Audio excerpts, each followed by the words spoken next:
오늘은 그리스 로마 신화 이야기를 할 텐데요. 그리스 로마 신화 이야기 중에 트로이 전쟁 이야기를 먼저 시작할 텐데요. 이 트로이 전쟁은 상당히 유명한 만큼 어떻게 시작됐는지도 많이 아시겠지만 일단 정리를 좀 해볼게요. 트로이 전쟁은 그리스와 트로이 사이에서 일어난 전쟁입니다. 근데 이 전쟁의 시작이 특이하게도 신들의 이야기로부터 시작됩니다. 그리스 로마 신화에 항상 문제가 되는 그 남자, 문제적 그 남자, 바로 문제를 일으키고 다니는 제우스입니다. 제우스가 이번에도 또 바람길을 열심히 몰고 다니면서 다른 여신들한테 구애를 한 거죠. 근데 이번에 구애의 대상이 된 여신이 바로 바다의 여신인 테티스였어요. 테티스가 막 너무 예뻤나 봐. 그래서 테티스를 막 좋아하면서 이렇게 막 들이대고 막 구애를 하고 있는데 이 테티스한테는 관련된 예언이 하나 있었어요. 바로 테티스와의 사이에서 낳는 아이는 아버지를 넘어설 것이다 라는 예언이었어요. 아무리 여자가 좋아도 역시 최고신이라는 권력이 짱이었던 제우스는 서둘러 푸티아의 왕이었던 펠레우스와 테티스를 강제로 결혼시켜버립니다. 테티스는 처음에 원치 않았는데 결국 이제 계속 이 펠레우스가 막 들이대고 막 따라다니고 이래가지고 결혼을 하게 돼요. 그래서 결국 테티스랑 펠레우스의 결혼이 시작이 되는데 아무래도 이 신의 결혼식이다 보니까 다른 신들도 다 초대를 받아서 결혼식에 온 거야. 근데 이 결혼식장에 딱 한 명의 신만이 초대받지 못했습니다. 그 신이 바로 불화의 여신인 에리스였어요. 당연하잖아. 결혼식인데 다들 축복해주러 왔는데 불화의 여신을 부를 이유가 없잖아요. 근데 에리스를 그래서 부르지 않았는데 이 결혼 소식을 듣고 자기만 초대를 받지 못했다라는 생각에 강제 아싸가 되어버린 에리스는 여기에 분노하게 됩니다. 그래서 몰래 불화의 씨앗을 하나 딱 던지고 가요. 그 불화의 씨앗이 바로 황금 사과입니다. 불화의 씨앗 치고는 굉장히 럭셔리하긴 한데 이 황금 사과가 그냥 사과가 아니에요. 겉에 가장 아름다운 여신에게 라고 쓰여 있었습니다. 근데 이 사과가 갑자기 어디선가 또르르 불러오니까 이걸 딱 발견한 여신들이 있었어. 헤라, 아테나, 아프로디테예요.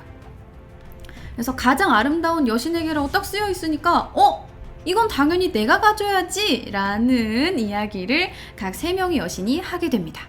서로 자기가 가장 아름다운 여신이다. 그러니 내가 황금 사과를 가져야 한다 라고 주장을 합니다. 그래서 결국 3명이서 싸우다가 우리가 이래서는 답이 안 나겠다. 우리 중재자를 찾아서 이 객관적으로 누가 가장 아름다운 여신인지를 가려보자. 이래서 이 황금 사과를 들고 제우스한테 가게 됩니다. 헤라는 또 제우스 아내잖아요. 그러니까 여보, 이거 가장 아름다운 여신한테 황금 사과를 주라는데 어디 한번 가장 아름다운 여신에게 줘봐요. 이렇게 얘기를 한 거야. 근데 이 3명이 다 엄청 쟁쟁한 12주신이잖아요. 헤라는 가정을 주관하는 제우스의 아내고 아테나도 지혜의 여신이고 막 전쟁도 엄청 막 잘 싸워서 이기고 포세이돈이랑 이렇게 결어가지고 도시도 하나 얻어내고 전략의 여신이고 지혜의 여신이잖아요. 그리고 아프로디테는 또 뭐야? 별로 말할 것도 없어요. 그냥 미의 여신이에요. 가장 아름다운 여신이면 사실 아프로디테가 맞기는 해요. 그래서 이 3명이서 가장 아름다운 여신이 누구냐 이러면서 눈을 부릅뜨고 내가 당연히 미의 여신이니까 나한테 줘야지 이런 식으로 주장을 하는 거야. 그러니까 이 3명의 여신이 너무 무서웠던 제우스는 미운털이 박힐까봐 함부로 이제 결정을 못하고 있어요. 결정을 내리지를 못하다가 다른 사람한테 떠넘기게 됩니다. 이 떠넘긴 사람이 바로 트로이의 왕자 파리스였던 겁니다. 이 트로이의 왕자 파리스한테는 형제로는 헥토르와 데이모보스, 예언자인 헬레노스, 카산드라 등이 있습니다. 다 나름 쟁쟁해요. 각자 그래서 다 재미있는 에피소드가 있는데 오늘은 일단 파리스만 이야기를 하도록 하겠습니다. 갑자기 순식간에 여신들의 등수를 매기게 된 파리스는 선뜻 사과를 건네지를 못하고 있는 거야. 덜덜덜 떠는 거지. 당연하죠. 눈앞에 여신들이 누가 가장 아름다운 여신이냐 이러고 있는데 함부로 아유 아름다우시네요 이러면서 줄 수가 없잖아요. 거의 뭐 저주받아가지고 그 자리에서 즉사할 판인데. 그래서 사과를 함부로 건네지 못하고 있으니까 여신들이 이제 다독다독 해줍니다. 내가 선택을 쉽게 해줄게. 그러면서 각자 PR을 해요. 헤라는 일단 네가 만약에 가장 아름다운 여신으로 나를 선택해준다면 내가 너에게 세계를 지배할 권력을 주겠다. 이렇게 이야기를 해요. 솔깃합니다. 그래서 헤라한테 줄까? 하는데 이번엔 옆에서 아테나가 나에게 그 사과를 준다면 내가 너에게 어떤 싸움과 전쟁에서도 이길 수 있는 전략을 주겠다 라고 이야기합니다. 이것도 솔깃합니다. 전쟁에서 이기면 땅도 얻을 수 있고 권력도 얻을 수 있을 것 같고 어떤 싸움과 전쟁에서도 이길 수 있는 전략? 솔깃해요. 자, 그리고 가장 마지막으로 아프로디테 여신이 네가 나에게 그 사과를 준다면 내가 너에게 세상에서 가장 아름다운 여인과 결혼할 수 있도록 해주겠다 라고 이야기합니다. 자, 여러분들은 어떤 걸 고르실 건가요? 권력? 아니면 지략? 아니면 사랑? 그래서 이 파리스는 세 여신들의 조건들 중에서 고민을 하다가 아직 나이가 어리잖아요. 왕자잖아. 미혼이잖아. 그래서 가장 아름다운 여인과 결혼할 수 있게 해주겠다라는 조건을 걸었던 아프로디테에게 황금 사과를 건네게 됩니다. 다른 여신들은 분했지만 일단 뭐 승복은 해야죠. 그 자리에 다른 신들도 많았고 보는 눈도 많은데요. 그러니까 이제 그 자리에서 승복은 했고 아프로디테 역시 쿨하게 자기가 이제 걸었던 조건, 걸었던 약속을 지키게 되는데 그 약속을 너무 쿨하게 지켜줬어요. 파리스에게 소개시켜준 가장 아름다운 여인이 바로 스파르타의 왕 메넬라오스의 아내 헬레네였던 겁니다. 무려 딸도 있는 유부녀예요. 근데 파리스 입장에서는 정정당당하게 아프로디테한테 헬레네를 요구할 권리가 있는 거잖아요. 그래서 파리스는 냅다 스파르타로 쳐들어가서 헬레네를 납치해옵니다. 막장 드라마 같고 좀 멀쩡하게 잘 살고 있는 부부를 여신이 마음대로 깨버린 거다라고 생각을 할 수 있는데요. 파리스한테 약속한 게 세상에서 가장 아름다운 여자였던 거지. 세상에서 가장 아름다운 미혼의 여자와 결혼시켜주겠다고 이야기한 건 아니잖아요? 그쵸? 조건은 정확하게 지켰어요. 헬레네가 세상에서 가장 아름다운 여자도 맞아요. 그래서 이 파리스는 당연히 아프로디테의 백도 있었겠지만 자기 나라인 트로이의 힘을 믿었던 것도 있습니다. 그래서 아무렇지 않게 헬레네를 납치해온 거예요. 그리고 그 증거로 아내를 빼앗긴 메넬라우스는 헬레네가 납치당한 것을 알고 형이었던 아가멤논한테 이야기를 해서 우리 같이 트로이에 쳐들어가서 헬레네를 다시 빼앗아 오자라고 이야기를 했지만 곧바로 쳐들어가지는 못해요. 왜냐하면 트로이에 바로 들어갔다가는 깨질 거라는 걸 알았던 거죠.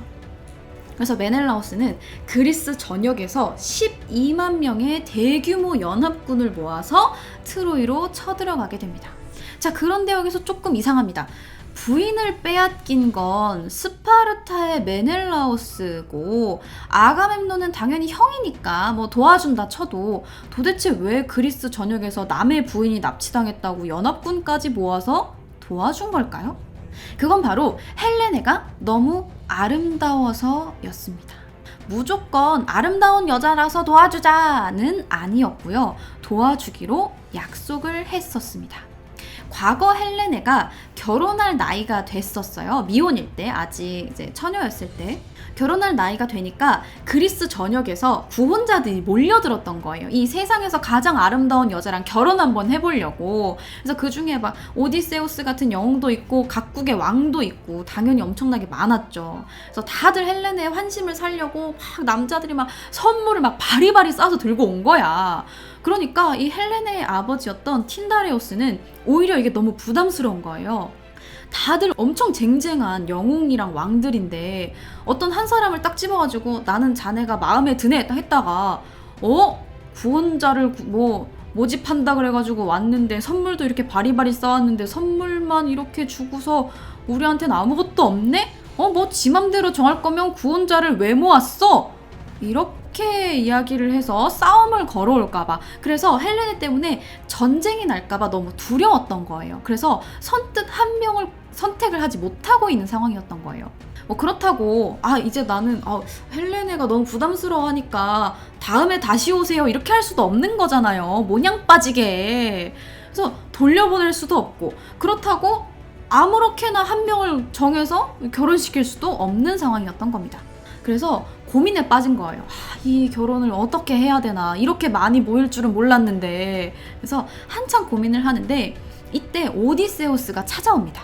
분명 헬레네랑 결혼하려고 오긴 했는데 찾아와 보니까 너무 경쟁자가 많아서 그랬는지, 다른 여자한테 반해서 그랬는지 이 틴다레우스의 조카 딸을 줘라, 나한테 주면 내가 이 결혼 문제를 해결해 주겠다라고 이야기합니다. 그래서 이 정도면은 뭐 헬렌의 결혼 문제를 해결하는데 아주 남는 장사다라고 생각했던 틴다레우스는 냉큼 오케이, 내 조카 딸 가져가, 이렇게 해가지고 이제 딜을 한 거예요. 그래서 오디세우스랑 이제 이야기를 해서 나름 묘책을 냅니다. 바로 구원자들한테 2가지 조건을 거는 거예요. 첫 번째는 어느 누가 헬레네와 결혼을 하든 모든 구원자들은 결론에 승복하고 부부를 인정할 것. 그리고 2번째는 그 부부가 위험에 처하게 되면 모두가 나서서 지켜주겠다라는 서약이었습니다. 그러니까 이 조건만 걸면 전쟁도 날 일이 없고, 만약에 어느 누가 전쟁을 걸어와도 다른 구원자들한테 얘가 전쟁 걸었으니까 우리 지켜줘, 이렇게 하면 오케이라는 거죠. 그리고 이 구원자들 입장에서는 당연히 자기가 남편이 될 거라고 믿고 있었으니까 구원하러 왔을 때 내가 남편이 되면 이런 조건 아주 좋은데? 라고 생각해서 다들 동의하게 됩니다. 이렇게 해서 남편감은 틴다레오스가 아꼈던 메넬라오스가 되었고, 틴다레오스의 아들들이 다 죽은 상태였기 때문에 스파르타의 왕위까지 사위인 메넬라오스에게 넘겨주게 됩니다. 그렇게 헬레네와 메넬라오스는 결혼해서 딸까지 낳고 아주 행복하게 잘 살고 있었는데, 요 무렵에 파리스가 와서 헬레네를 납치해 간 겁니다.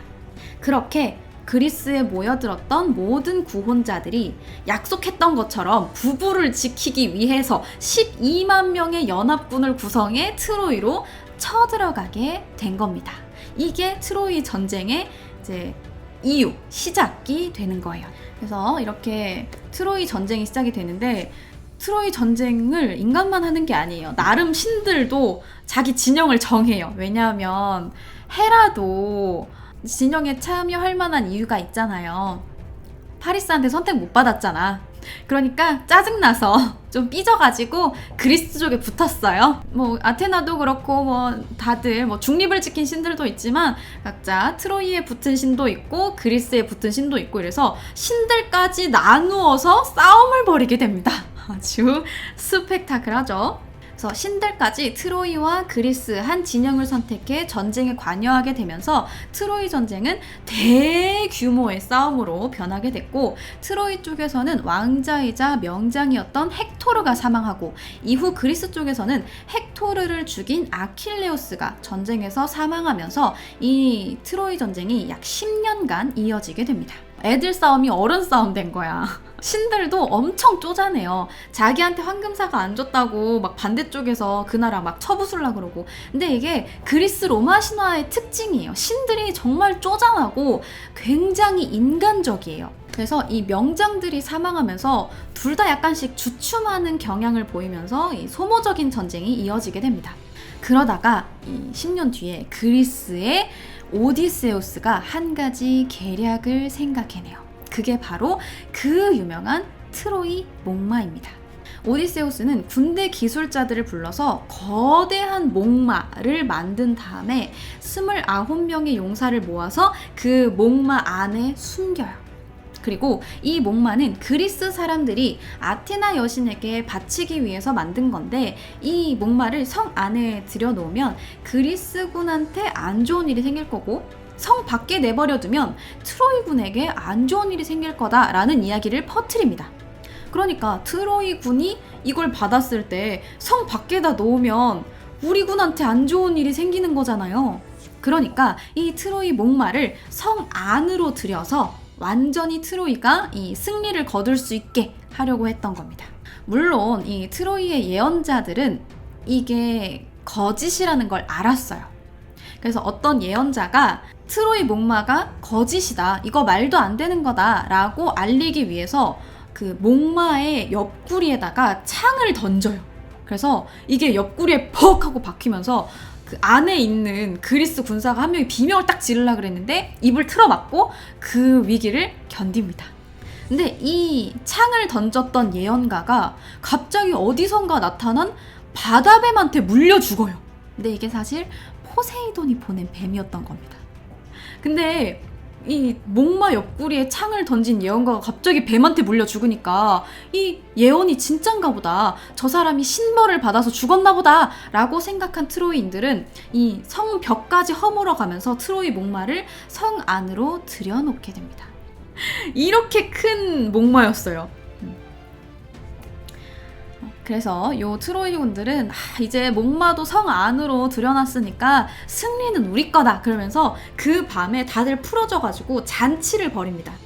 하지만 그날 밤 목마에서 뛰쳐나온 정예군들이 트로이 성문을 열어 젖혔고 밖에서 대기하고 있던 연합군들을 입성시켜서 결국 트로이 성을 함락시킵니다. 이렇게 불행의 사과, 약간 그냥 진짜 가장 아름다운 여신에게라고 쓰여진 황금 사과 하나로 빚어진 트로이 전쟁은 끝이 나고 그렇게 강했던 트로이는 멸망하게 됩니다. 자, 그런데 여기에서 트로이 전쟁은 끝이 났는데 트로이가 망했잖아요. 트로이가 아예 멸망해버렸어요. 근데 멸망한 트로이의 유지를 이은 사람이 나타납니다. 그가 바로 아이네아스라는 사람이에요. 이 아이네아스는 트로이의 왕족이며 헥토르의 사촌이자 아프로디테의 아들입니다. 근데 이 사람이 그리스 군과 싸우던 도중에 전투에서 여러 번 패해서 죽을 뻔했는데 트로이 편이자 아이네아스를 아꼈던 다른 신들이 도와서 구사일생으로 살아남을 수 있었고, 트로이의 목마가 성 안으로 들어온 그날 밤 아이네아스는 아내와 함께 자고 있었어요. 꿈에 자기 사촌인 헥토르가 나타나가지고 이 아이네아스야, 나는 비록 아킬레우스한테 죽임을 당하긴 했지만 너는 여기서 죽으면 안 된다. 여신의 아들이여, 도망쳐라. 이 트로이를 위해 강력한 도시를 다시 건설하라 라고 이야기를 해줍니다. 그리고 그 순간 아이네아스는 꿈에서 깨게 돼요. 근데 꿈에서 딱 깨가지고 이게 무슨 꿈이지? 라고 생각하고 창밖을 본 순간 트로이가 불바다가 된 걸 본 거야. 밖에서 막 트로이 목마에서 막 사람들 줄줄이 막 내려오고 밖에서 막 트로이 사람들 죽고 있고 전쟁하고 있고 난리가 난 거야. 트로이가 망해가고 있는 거죠. 그러니까 놀란 마음에 그 꿈 내용은 다 까먹고 뛰쳐들어온 그리스 군들에 맞서 싸우게 됩니다. 막 싸우고 있는데 그 순간 어머니였던 아프로디테가 딱 눈앞에 나타나요. 너의 아버지와 너의 아들이 도대체 어디에 있느냐? 너의 아내는 어디 있는지 보았느냐? 그들이 살아있는지 알아봐야 되지 않겠니? 내 아들아, 어서 달아나라 라고 이야기합니다.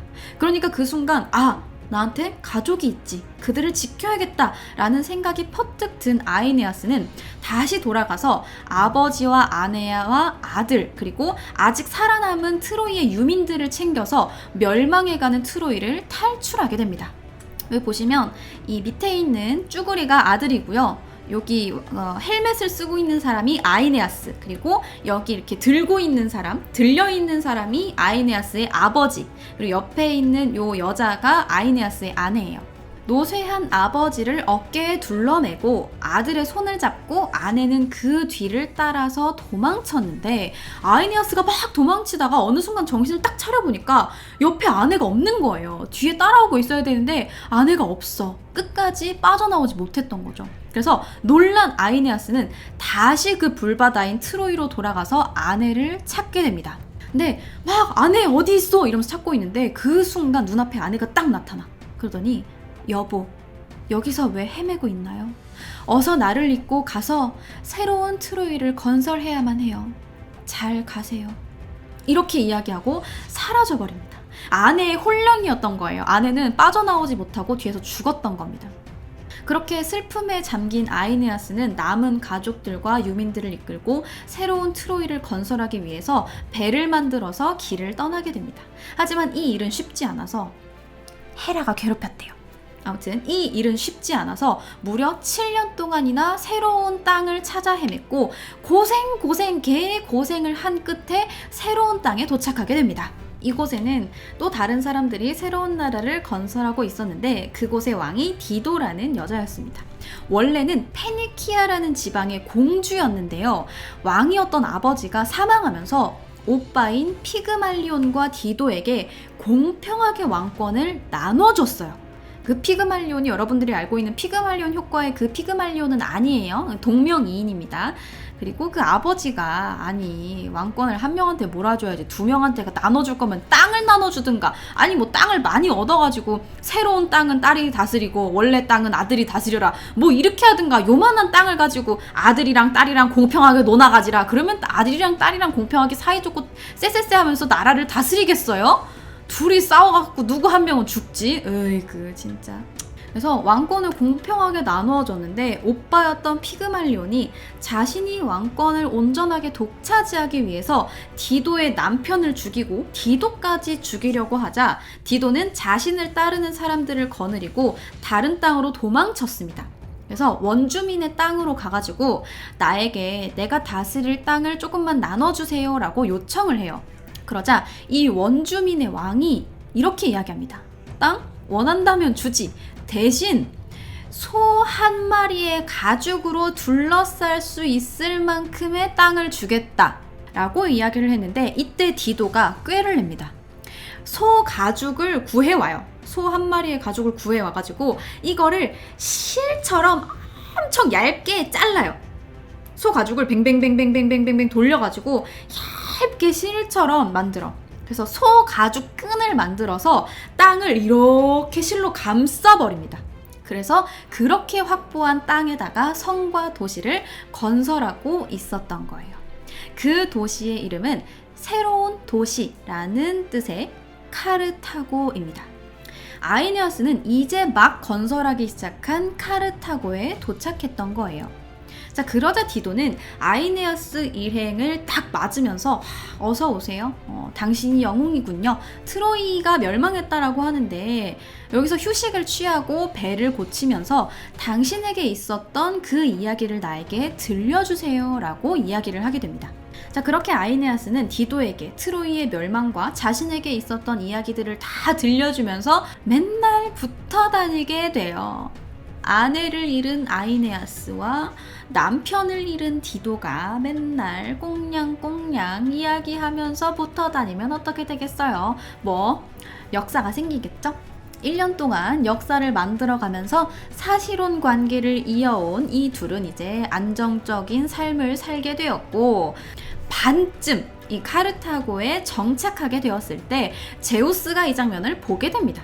그러다가 헤르메스를 보내서 아이네아스에게 한마디 해요.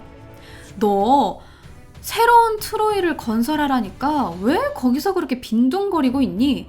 네 아들의 조국을 네가 지금 없애고 있는 거다. 사랑노름 적당히 하고 어서 길을 떠나라 라고 이야기해요. 누가 누구한테 사랑노름을 한다는 거야. 그러자 아이네아스는 디도와 이 새로운 트로이 건설을 두고 고민에 빠지게 됩니다. 자, 뭘 선택했겠어요? 그쵸? 결국 운명을 받아들이고 영웅이잖아. 사랑노름은 안 돼요. 영웅이니까. 결국 운명을 받아들이고 이 디도를 버리고 떠나기로 합니다. 그렇게 아이네아스는 디도를 버리고 떠나기로 하는데 디도는 자신을 떠나려는 아이네아스를 만류해요. 나랑 같이 여기 살자. 왜 굳이 트로이를 건설해야 되냐 이렇게 이야기를 하면서 막 만류를 하는데 이미 마음을 굳힌 아이네아스는 작별 인사도 없이 배를 출발시켰고 뒤늦게 자신이 버림받은 것을 알게 된 디도는 장작을 쌓아가지고 아이네아스와의 추억이 담긴 아이템들 이런 거를 장작에다가 다 던져가지고 전부 불태워버리고 결국 자신도 불 속으로 뛰어들어서 자결하게 됩니다. 디도는 죽어가면서 떠돌아다니는 거, 배 고쳐주고 밥 먹여줘가면서까지 내가 사랑해줬는데 네가 감히 나를 버려? 내가 지금 이렇게 죽지만 내가 너를 저주해서 네 백성들이 정착할 때마다 괴롭힐 거다 라고 저주해요. 자, 그리고 그 사실을 모르는 아이네아스는 떠돌다가 이탈리아 쪽에 상륙을 해서 새로운 나라를 건설하게 됩니다.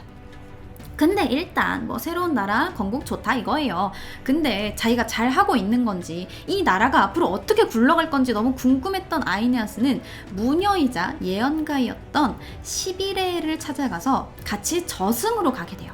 이 이야기에서의 저승은 뭐 저승에 당연히 사망한 영혼들이 있겠지. 근데 저승 안에 사망한 영혼들만 있는 게 아니라 아직 태어나지 않은 미래의 영혼도 함께 존재하는 곳이기 때문에 저승으로 가서 예언을 들으려고 했던 겁니다. 그렇게 예언가 시비레와 함께 저승세계로 간 아이네아스는 그곳에서 자신이 버린 디도도 만나고 아버지인 안키세스도 만나게 됩니다.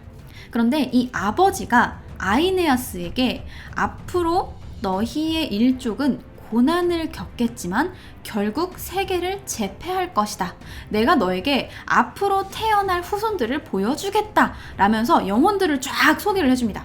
자, 아들아, 잘 봐. 쟤가 로물루스라는 애야.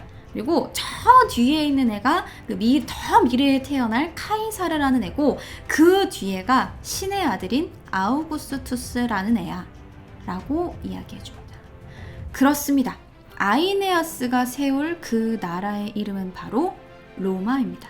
그래서 아이네아스가 나라를 건국하고 죽은 뒤 약 500년 뒤쯤에 그의 후손인 로물루스가 태어나서 기원전 753년경 로마를 건국하게 됩니다. 자, 여기까지 이야기가 로마의 건국을 설명하는 로마 건국 신화예요. 그런데 말입니다, 여러분. 이 로마 건국 신화가 누군가에 의해서 조작되고 만들어진 신화라면 믿으시겠습니까? 만약 만들어졌다면 과연 누가 어떠한 의도로 이런 신화를 만들어낸 걸까요? 이야기는 아이네아스가 나라를 만든 기원전 1200년경에서 약 1100년 정도 지나 로마 공화정으로 넘어와야 합니다. 때는 기원전 30년경 로마에서 갑자기 율리우스 카이사르의 후계자가 된 아우구스투스가 로마 제국을 만들기 위해서 고민하고 있을 때였어요. 양아버지인 율리우스 카이사르는 300명에 달하는 원로원에 의해 무언가가 이제 천천히 300명이 다 동의해야 되고 동의 안 하면 왜 동의를 안 하는지 이거를 어떻게 고쳐야 되는지 이야기를 하면서 무언가가 돌아가는 이 상황에 이게 되게 비효율적이다. 커다란 나라가 돌아가기에는 이게 맞지 않다. 1인 체제로 끌고 가야 된다. 라면서 정치 개혁을 꿈꿨어요. 하지만 어떻게 죽어요? 브루투스 너 맞아 라는 이야기를 남기면서 배신당해 죽습니다. 그렇게 로마는 주도권 경쟁으로 내전에 휩싸이게 되는데 이 모습을 본 아우구스투스는 로마가 분열되지 않기 위해서는 율리우스 카이사르의 정치개혁은 꼭 필요한 것이었다 라고 생각을 하면서 내전을 정리하고 후유증을 치료해서 율리우스의 절차를 밟지 않으면서도 유지를 이어 이 로마의 황제가 될 방법을 계속 궁리했어요. 그러다가 생각해낸 게 바로 자신이 황제가 되는 것에 대한 정당성을 만드는 거예요. 왜냐하면 내가 혼자서 여러분 이 연사 1인 체제가 되어야 한다고 강력하게 외칩니다 이렇게 이야기한다고 사람들이 동의해 주겠어요? 아이고 저놈 저거 독재하려고 아주 그냥 생쇼를 벌이는구만 이렇게 생각하겠죠. 그러니까 모든 사람들이 납득할 수 있을 만한 정통성 그리고 정당성이 필요했던 거예요. 그래서 당시 굉장히 유명한 시인이었던 베르길리우스라는 사람을 불러서 자신만의 신화를 만들어줄 것을 부탁합니다. 그렇게 베르길리우스가 아우구스투스를 위해서 만든 신화가 바로 로마의 건국 신화가 된 아이네아스예요. 근데 이 베르길리우스가 처음 이 로마 이야기를 생각을 하면서 아예 새로운 신화를 만들어버리면 너무 말도 안 되고 정당성이 생길 수가 없잖아. 그러니까 기존에 있었던 신화를 이용해서 조금 각색을 하기로 했고 베르길리우스는 여신의 아들이면서도 트로이의 왕족이고 아킬레우스랑 싸워서 졌던 패장 아이네아스를 선택하게 됩니다. 왜냐하면 막 엄청 유명한 아킬레우스, 아니면 오디세우스 이런 사람들 내세우면 이미 그 사람들은 너무 유명하니까 결말을 다 알고 있고 딱히 사람들이 정당성을 찾을 수가 없는 거예요. 그리고 이야기를 각색하려 그러면 어느 정도 중요한 인물이지만 사람들이 잘 모르는 사람을 끌어와야 된단 말이에요. 그래야지 사람들이 나 이 사람 잘 모르고 있었는데 뒤에 이런 이야기가 있었구나 라면서 납득을 하는 거죠. 트로이의 왕족이니까 트로이의 유지를 이을 명분도 충분했고 신의 아들이라는 점을 내세워서 핏줄도 꽤 훌륭하고 그리스랑 붙어서 딱히 내세울 거 없었던 로마의 입장에서는 그리스랑 대등하게 싸웠던 강국 트로이의 후손이다 라는 점을 이야기하면서 로마인들의 자긍심도 같이 높아지겠죠. 자, 그래서 적절하게 역사랑 신화를 섞게 돼요. 이게 원래 100% 거짓말보다는 조금 진실 섞인 거짓말을 사람들이 더 잘 믿는단 말이야. 그래서 조금 역사를 섞어. 어떻게 섞냐면 그 대표적인 이야기가 바로 그 아까 이야기했던 카르타고의 여왕 디도와 아이네아스 이야기예요. 아까 아이네아스가 디도 여왕을 만나가지고 사실혼 관계를 1년 동안 유지하다가 냅다 버리고 떠나서 디도가 이제 자결을 하게 되잖아요. 근데 자결을 하면서 뭐라 그랬어요? 내가 너를 저주해서 네 자손들이 정착하면 괴롭힐 거다 라고 이야기를 했잖아요. 그게 바로 기원전 260년경에 있었던 로마와 카르타고의 전쟁인 포에니 전쟁이 됩니다. 디도 여왕의 아버지가 페니키아의 왕이라고 했잖아요. 이 페니키아인이라는 라틴어가 포에니예요. 그래서 페니키아인과 로마가 싸웠다. 그래서 이 로마와 카르타고의 전쟁을 포에니 전쟁이라고 부릅니다. 자, 이렇게 로마인들에게 묘하게 신화랑 역사가 맞아 떨어져가는 모습을 보여줌으로써 진실과 허구를 섞어 납득을 시키게 되는 거죠. 그리고 아이네아스 신화의 가장 마지막에 나온 이야기가 뭐였죠? 바로 아이네아스가 로마의 미래가 너무 궁금해서 저승으로 가서 예언을 들었다는 거잖아요. 그래서 아직 태어나지 않은 자손들 중에 율리우스 카이사르와 아우구스투스라는 사람이 존재했다라는 걸 들었다고 했죠. 근데 심지어 아우구스투스는 신의 아들이다 라는 호칭을 쓰면서 매우 특별하게 높여주고 있습니다. 정당성 충분히 획득했죠. 자, 이로써 로마는 전투력만 냅다 높아서 그리스한테 열등감을 가진 나라가 아니라 그리스와 대등하게 싸웠던 트로이의 후손들이며 아우구스투스는 이 로마를 건국한 신의 아들 아이네아스의 후손이며 그가 바로 로마를 번성시킬 인물이다 라는 정당성을 얻게 된 겁니다. 자, 이렇게 해서 아우구스투스는 결국 로마 제국을 만들어 1인 통치를 하게 돼요. 결국 아우구스투스는 황제가 됩니다. 자, 이렇게 해서 오늘 로마의 건국 신화 아이네아스 이야기와 신화를 정치에 이용하려고 했던 로마의 초대 황제 아우구스투스의 이야기는 여기까지 하도록 하겠습니다.